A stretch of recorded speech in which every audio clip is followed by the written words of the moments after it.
Hello and welcome all. Pakistan ने 171 run क्या board पे लगा डाले। वे तो ऐसे वॉक करके जा रहे थे जब पहली इनिंग खत्म हुई, जैसे उन्होंने मैच ही जीत लिया हो।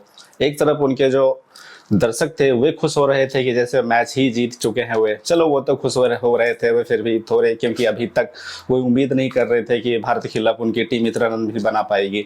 लेकिन पाकिस्तानी प्लेयर वे तो मानो मान बैठे हैं कि वे तो आज जीत ही रहे हैं।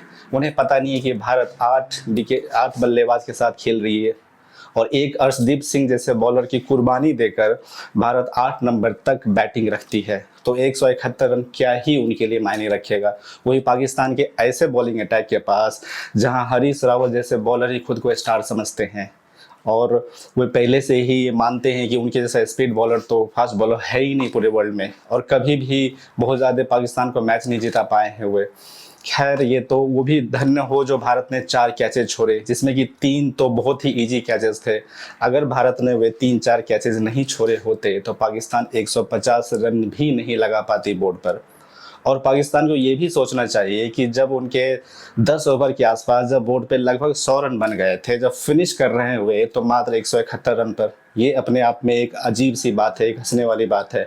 क्योंकि जिस टीम का अगर बोर्ड पे चेज करते हुए अगर 10 ओवर में अगर 100 रन के आसपास लग जाते हैं किसी भी कारण से, तो कम से कम उनको 200 रन के आसपास जाना चाहिए। खासकर जब इंडियन टीम जैसी स्टार स्टडेड और फॉर्म बैट्समैन है, जो भी खासकर अभिषेक शर्मा से तो पार पाना मुश्किल ही हो रहा है सभी के लिए। जो इंग्लैंड सीरीज से उनका फॉर्म कंटिन्यू अभी तक चल रहा है, उनको तो लग रहा है कोई आउट ही नहीं कर पाएंगे। और जब तक उन्हें कोई आउट करता है तब तक वे गेम को ही लेके निकल जाते हैं विपक्षी टीम से। तो पाकिस्तान को आज फिर से एक बहुत ही शर्मनाक हार देखना पड़ा, क्योंकि इतना रन बनाने के बाद भी, क्योंकि उनके अनुसार ये काफ़ी रन थे और एक ओवर पहले ही भारत ने गेम खत्म कर दिया। तो पाकिस्तान को ये मान लेना चाहिए कि उनके बस की है ही नहीं अभी भारतीय टीम को हराना, जबकि वे पहले ही ऐसा सोच रहे थे मानो कि आज तो मैच जीत ही जाएंगे। थोड़ा सा उनका बॉडी लैंग्वेज फर्क था। कहते हैं ना कि खिसियाने बिल्ली खंभा नोचे, जबरदस्ती का वो एग्रेशन दिखा रहे थे, जहां जरूरत नहीं थी वहां भी दिखा रहे थे। हरीश रावत अननेसेसरी अभिषेक शर्मा और शुभम गिल से उलझ रहे थे। उनको लग रहा था ये ट्रिक काम आ जाएगा, लेकिन वे शायद भूल गए हैं कि ये इंडियन टीम वो वैसी इंडियन टीम नहीं है। ये जितना आप दोगे उससे डबल इंटरेस्ट के साथ आपको वापस करेगी। जब ऑस्ट्रेलियन टीम अब इंडियन टीम को ज़्यादा स्लेज करने से डरती है, बचती है। ये नए नए आजकल सीखे हैं पाकिस्तानी वाले, स्लेजिंग करना ऑस्ट्रेलियन से सीखे हैं और गलत जगह अप्लाई कर रहे हैं। तो उनका जवाब उन्हें दिया गया, स्लेजिंग से भी दिया गया, बल्ले से भी दिया गया। पाकिस्तान के बल्लेबाज ओपनर साहिबजादे फरहान, नाम तो ऐसा रखा है उन्होंने मानो कि नाम से ही वो मैच जीत जाएंगे। उन्होंने 49 बॉल में 58 रन बनाकर चौरे हो रहे हैं, जबकि वे ये देख नहीं रहे हैं कि अभिषेक शर्मा जिन्होंने 74 रन बना डाले, वो भी बहुत कम बॉल में, स्ट्राइक रेट्स भी उनसे ज़्यादा है, और वे सोच रहे हैं कि इस मैच को वे अपने फॉल्स एग्रेशन से जीत जाएंगे। तो उनको देखकर थोड़ी हंसी तो आ रही थी कि जिस तरीके से बल्लेबाजी कर रहे थे, फॉल्स एग्रेशन दिखा रहे हैं, वो भी इंडियन टीम को, जिनको कि ऑल आउट नहीं कर पाई है इस टूर्नामेंट में कोई भी टीम। और पाकिस्तान तो शायद कितने दिनों से ऑल आउट नहीं कर पाई है। कभी एक बार दुबई में 2021 में वो जीत गए थे वर्ल्ड कप में, होता है एक बार। अब इतने साल में एक मैच तो किसी से जीत ही सकते हो। उस मैच के कब तक याद रखकर वो ये खुश होते रहेंगे कि भारत को हमने हराया है वर्ल्ड कप में, लेकिन उसके बाद तो भारत को हरा ही नहीं पाए हैं 2020 में। जहां तक भारत की गेंदबाजी का सवाल है, तो आज भारत की गेंदबाजी बहुत ही ज़्यादा परफेक्ट नहीं थी। बुमराह भी अपने पूरे लय में नहीं लग रहे थे। ऐसा बहुत दिनों बाद शायद पहली बार ही ऐसा देखा गया होगा कि 4 ओवर में बुमराह ने 45 रन दिए और एक भी विकेट नहीं निकाला। होता है, कोई ऑफ डे होता है, लेकिन बुमराह इससे कहीं बेहतर अच्छे बॉलर हैं। हार्दिक पांड्या ओपनिंग कर रहे हैं, पहले ही ओवर में उनका कैच छूट गया, नहीं तो और अच्छे उनके जो विकेट की जो संख्या होती वो अभी और ज़्यादा होती। लेकिन एक बात इंडियन टीम को ये समझनी होगी कि ठीक है, अभी वो हार्दिक पांड्या से बॉलिंग करवा रहे हैं, लेकिन बात तो बराबर है, अगर आप अर्शदीप सिंह के जगह शुभम दुबे को खिला रहे हैं तो कहीं ना कहीं बैलेंस हो रहा है, क्योंकि आप एक बॉलर शॉर्ट हो रहे हैं। क्योंकि हार्दिक पांड्या जो है डेथ ओवर के बॉलर नहीं है जनरली।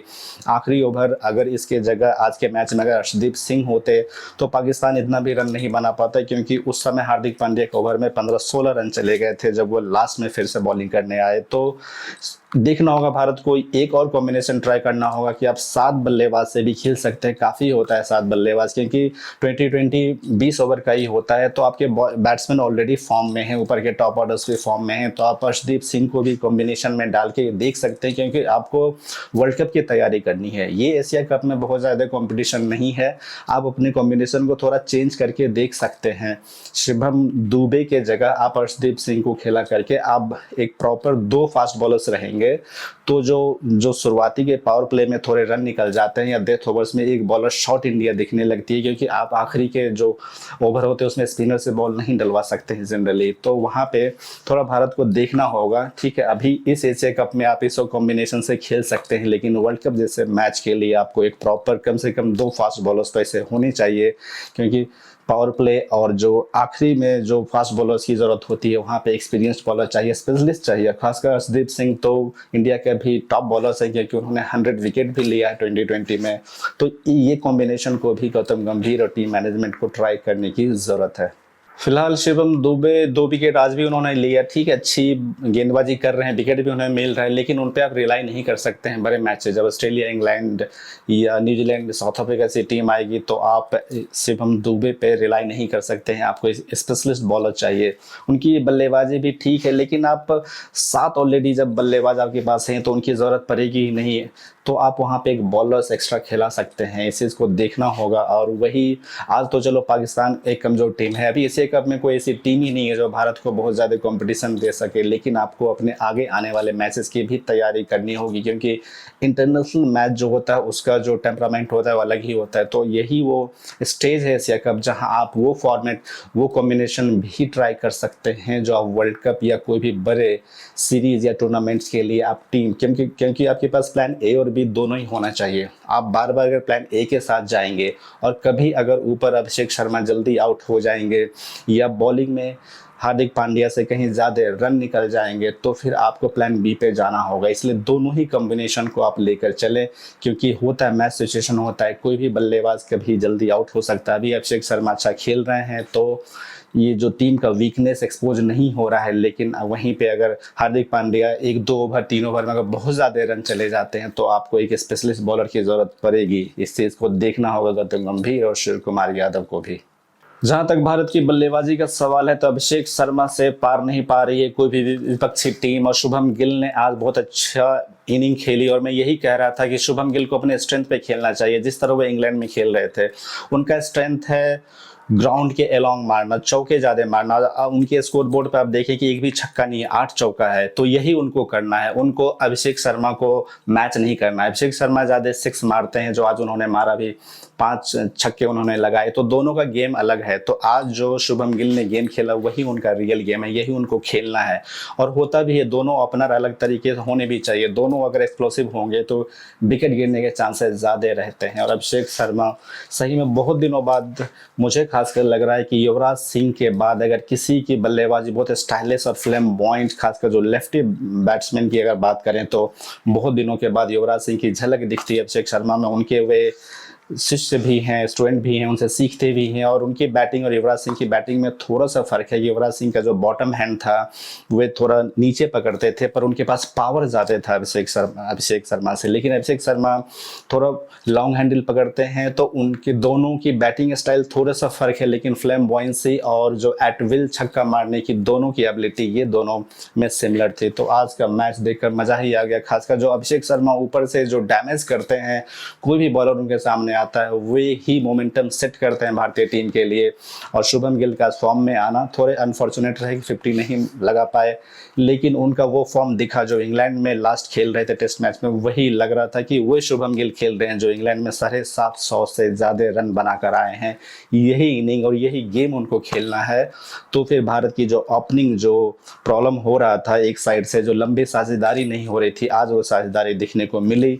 और इस तरह ये तो एशिया कप इजीली जीत ही जाएंगे और आगे आने वाले मैचेस के लिए भी, खासकर जब आपका ओपनिंग पेयर अगर सेटल हो जाता है तो किसी भी टीम के लिए वो बहुत इंपॉर्टेंट है, क्योंकि ऊपर मोमेंटम सेट होता है। अगर ऊपर आपके अच्छे रन बन जाते हैं, विकेट जल्द नहीं गिरते हैं, तो कोई भी चैंपियन टीम की यही खासियत होती है। ऑस्ट्रेलियन टीम भी जब वर्ल्ड चैंपियन हुआ करती थी तो उनके ओपनर जो थे हेड एंड गिलक्रिस्ट, ये दोनों सेटल यूनिट थे। तो उसी तरह शुभम गिल और जो अभिषेक शर्मा है, खासकर 2020 में एक सेटल यूनिट अब दिख रहे हैं। और अभिषेक शर्मा ने अपने इंटरव्यूज में भी कहा कि वे बचपन से ही शुभमन गिल के साथ खेल रहे हैं और उनकी हार्दिक ख्वाहिश थी कि वे इंडिया के लिए भी खेलें, तो दोनों आपस में ओपनिंग करें, और वो ख्वाहिश उनकी पूरी भी हो गई। दोनों ने बेहतरीन इनिंग खेल के भारत को जिताया। भारत बहुत आसानी से 19वें ओवर में ही इस मैच को 6 विकेट से जीत गया। काफ़ी बेहतरीन जीत। आज भी भारतीय टीम ने जीत के बाद पाकिस्तान के प्लेयर से हैंडशेक नहीं किया, और बिल्कुल सही हो अपने इस डिसीजन में, क्योंकि आप टेररिज्म के अगेंस्ट अपना जो प्रोटेस्ट है बिल्कुल जारी रखिए, और पूरी जो भारतीय जनता है आपके साथ है।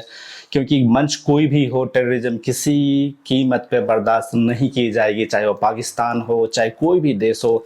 इंडिया अपने जो इंटीग्रिटी है, अपने जो नेशनलिज्म है, अपने जो यूनिटी है, उससे कभी भी कॉम्प्रोमाइज़ नहीं करेगी। कोई भी जो आउटसाइड फोर्स अगर वो चाहे कि भारत को डैमेज करे, फिर से फ्रेंडली रिलेशन भी रखे, ऐसा पॉसिबल नहीं है। तो बिल्कुल भी सही किया सूर्य कुमार यादव और भारतीय टीम, जो कि पाकिस्तान को ये बता रहा है कि अगर आप टेररिज्म को नहीं रोकेंगे तो आपसे मैचेज होंगे, लेकिन इसी टर्म्स एंड कंडीशंस पे होंगे कि आपको इग्नोर किया जाएगा। वर्ल्ड मैप पे भी आपको ये एक्सपोज किया जाएगा कि आप टेररिज्म को सपोर्ट करते हैं। तो बिल्कुल भी सही डिसीजन रहा भारतीय टीम का।